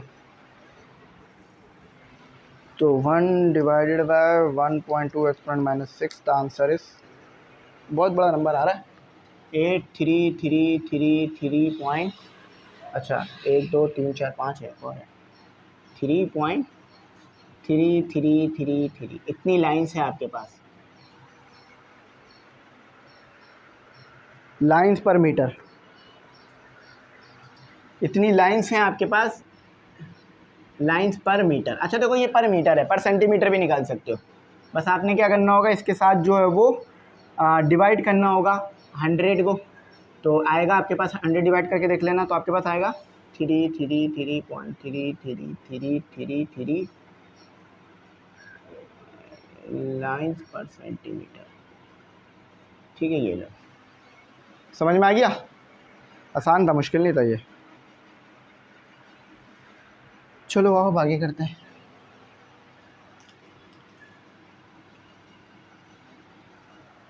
अच्छा अब अगला न्यूमेरिकल देखते हैं, अपना न्यूमेरिकल क्या कह रहा है अपना अगला, थोड़ा सा बड़ा है अगला न्यूमेरिकल, हो जाएगा भाई, मुश्किल नहीं होगी।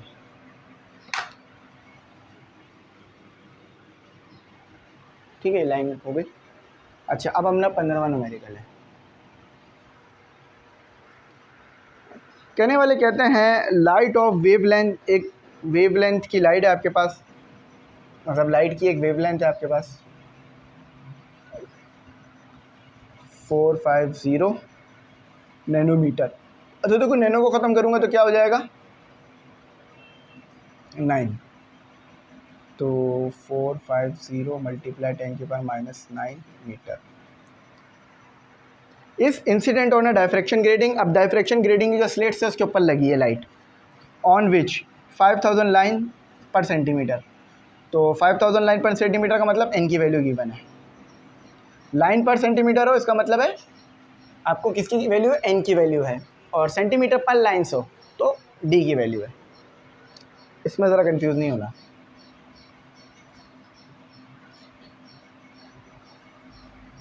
मीटर में कर लो, इसको मल्टीप्लाई करा, डिवाइड करा दो, सॉरी मल्टीप्लाई करा दो 100 से,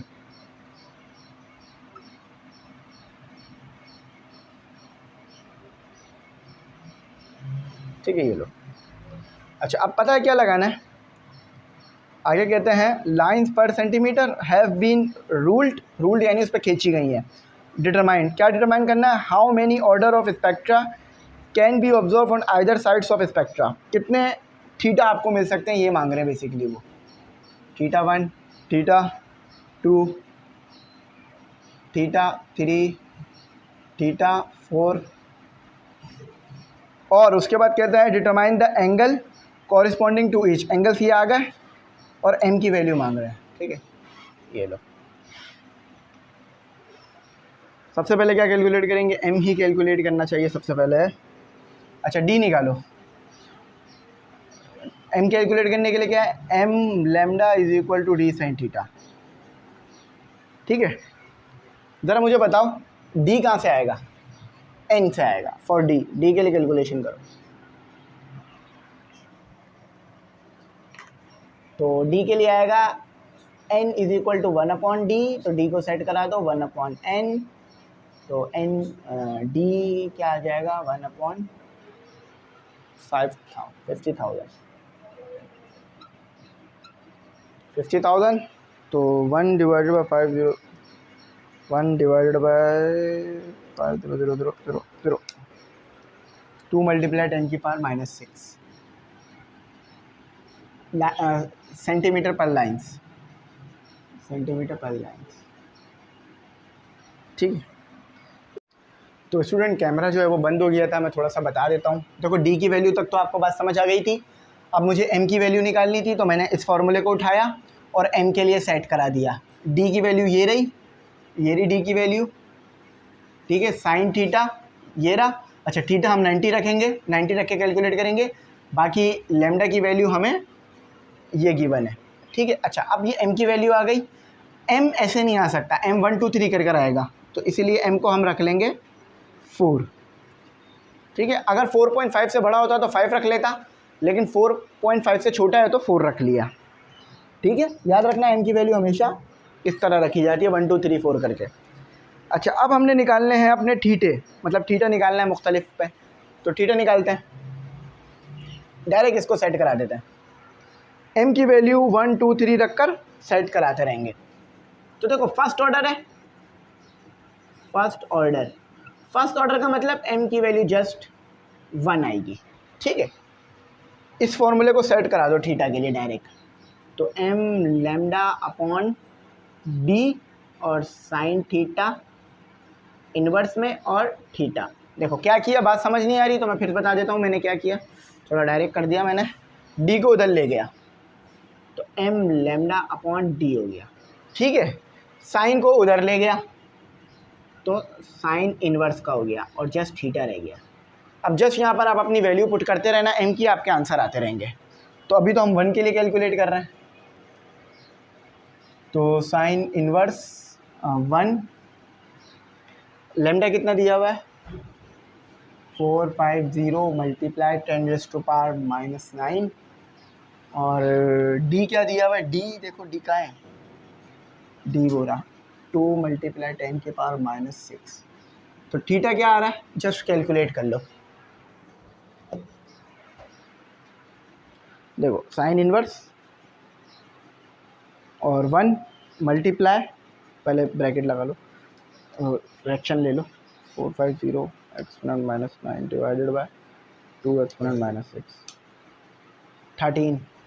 13 आ रहा है। ठीक है,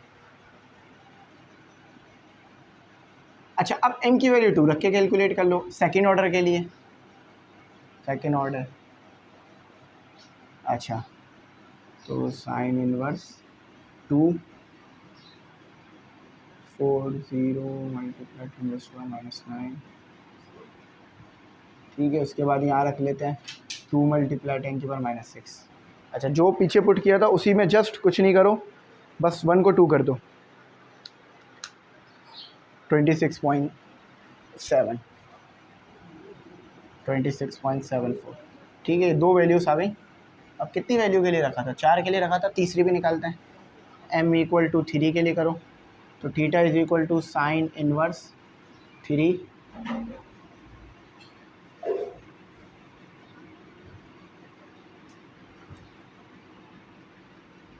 चलो बस जैसे इसको 3 कर दो 2 को, देखो ये जो 2 था 3 कर दो, ऐसे ही करना पेपर में भी। ठीक है, 42 आ गया, थीटा इज इक्वल टू 42.45। ठीक है, अब m की वैल्यू जस्ट 4 रख लो, जो आखिरी आपकी वैल्यू आ रही थी। तो ये तो 90 आना चाहिए ना, फिर 90 पे लाके रोक देना। 4 मल्टीप्लाई 10⁻⁹। चलो इधर आ गया 2 मल्टीप्लाई 10⁻⁹। अब तो ये 90 के करीब करीब आएगा, देखना। और 90 नहीं आ रहा तो इसका मतलब है गलत है, सॉरी। थोड़ा सा फ़र्क आएगा क्योंकि हमने, देखो 64 आ रहा है, सही है।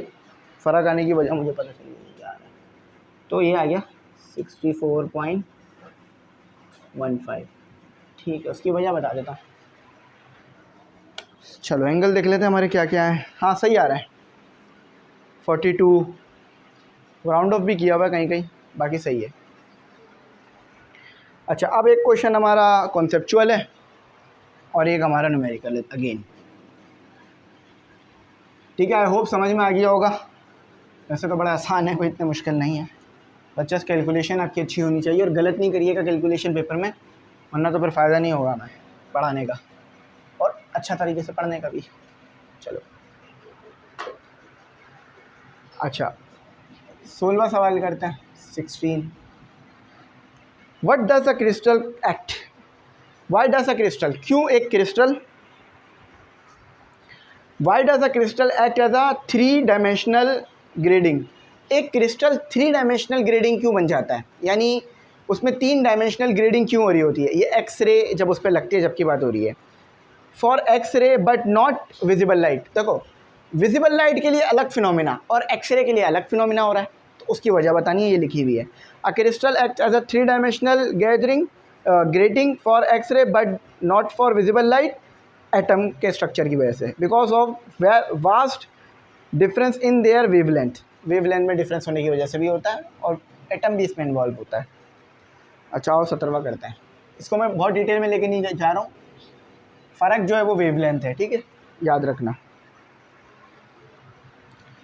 अब बीम ऑफ एक्सरे, एक एक्सरे है, वेवलेंथ देखो कितनी दी हुई है उसकी, 0.071 नैनोमीटर। मुझे लगता है मेरी टांगें जो हैं वो जवाब दे गई हैं अब खड़े रहने से, लेकिन फिर भी कोई मसला नहीं है, काम करता है। तो मैं आप लोगों को इसलिए बता रहा हूँ कि भाई आप लोग भी मेहनत करा करो, ठीक है, जल्दी हिम्मत ना हारा करो। Is diffracted by a diffracting plane of rock salt with, अच्छा रॉक सॉल्ट है, उसके भी क्रिस्टल होते हैं, उसके ऊपर एक एक्सरे की लाइट डाली जा रही है, with distance between the atomic planes are, ये डी है। देखो डी मुख्तलिफ जगहों पे मुख्तलिफ बोला जा रहा है, ठीक है, यहाँ स्पेसिंग के लिए इस्तेमाल हुआ है। तो 1.98 आर्मस्ट्रॉन्ग। अब आर्मस्ट्रॉन्ग आप लोगों को मैंने शुरू में बता दिया था कि इसके बराबर होता है।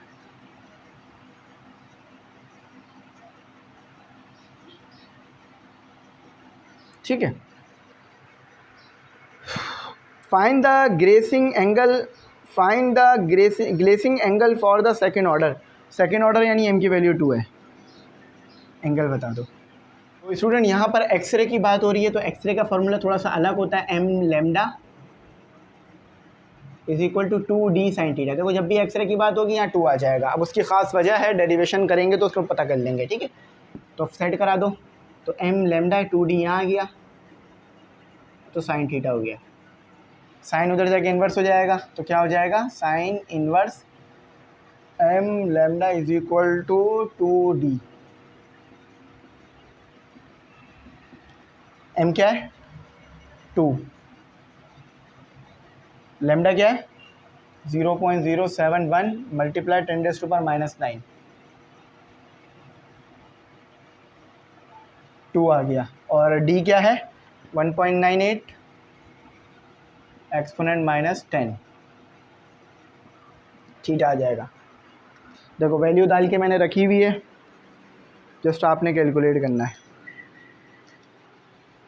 देखो साइन इन्वर्स आ गया, फिर 2 आ गया, फिर 0.071 एक्सपोनेंट -9, एंगल आ रहा है 21 डिग्री। ठीक है, बिल्कुल ठीक है। चलो ये हो गया, समझ में आ गया। बस कैलकुलेशन सही करिएगा, कैलकुलेशन में गड़बड़ नहीं करिएगा। आखिरी न्यूमेरिकल करके फिर अपना काम ख़त्म करते हैं, आज का काम यहीं तक रोक देंगे, ठीक है।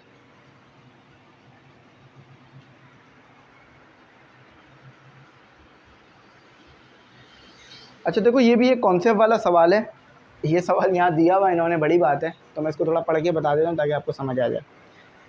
अनपोलराइज लाइट एक अनपोलराइज लाइट है, ठीक है, बराबर में चल रहा होगा, उसे देखो। अनपोलराइज लाइट आई नॉट, ये इंटेंसिटी दी हुई है आपको। आई नॉट का मतलब है अनपोलराइज, अभी लाइट को पोलराइज नहीं किया गया।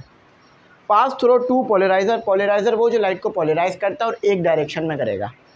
इस टर्न विद पोलराइजेशन, एंगल कितना 45 का है, यानी आधी हो जाती है इसमें।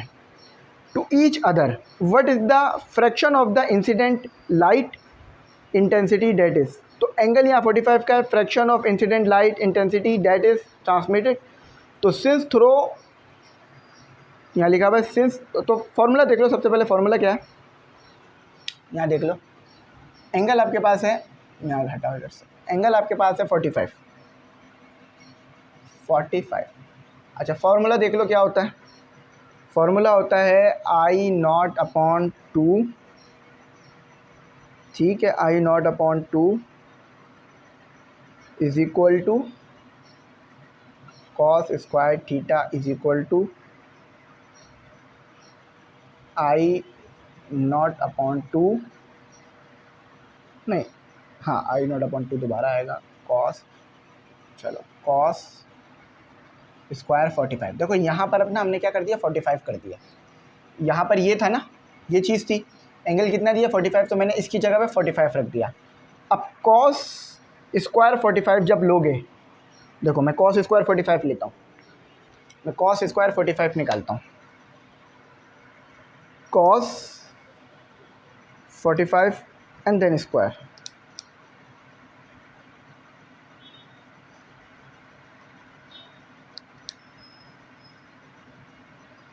ठीक है। तो जब आप इसे सॉल्व करोगे ना, आपके पास आ जाएगा आई नॉट अपॉन 4। अब ये कैसे आया ज़रा मैं बता देता हूँ ताकि आप लोगों को बात तो समझ में आए। अच्छा देखो, पहले मैंने क्या किया, मेरे पास था आई नॉट अपॉन 2, ठीक है। अब कॉस 45 लो, तो कॉस 45 कितना आ रहा है आपके पास, कॉस 45 जस्ट कैलकुलेट करो तो आपके पास आ रहा है, ये आ रहा है। अब इसका स्क्वायर ले लो, ठीक है। अच्छा अब स्क्वायर लोगे तो क्या हो जाएगा, ये हो जाएगा 2, ठीक है, ये स्क्वायर रूट खत्म हो जाएगा स्क्वायर से, लेकिन नीचे भी तो स्क्वायर लगेगा, 4 हो जाएगा, इससे ये कैंसिल होगा, आई नॉट अपॉन 4 हो जाएगा। ये एक छोटा सा फॉर्मूला होता है, इसका एक लॉ है, एक साइंटिस्ट ने दिया था, ये उसके ऊपर है।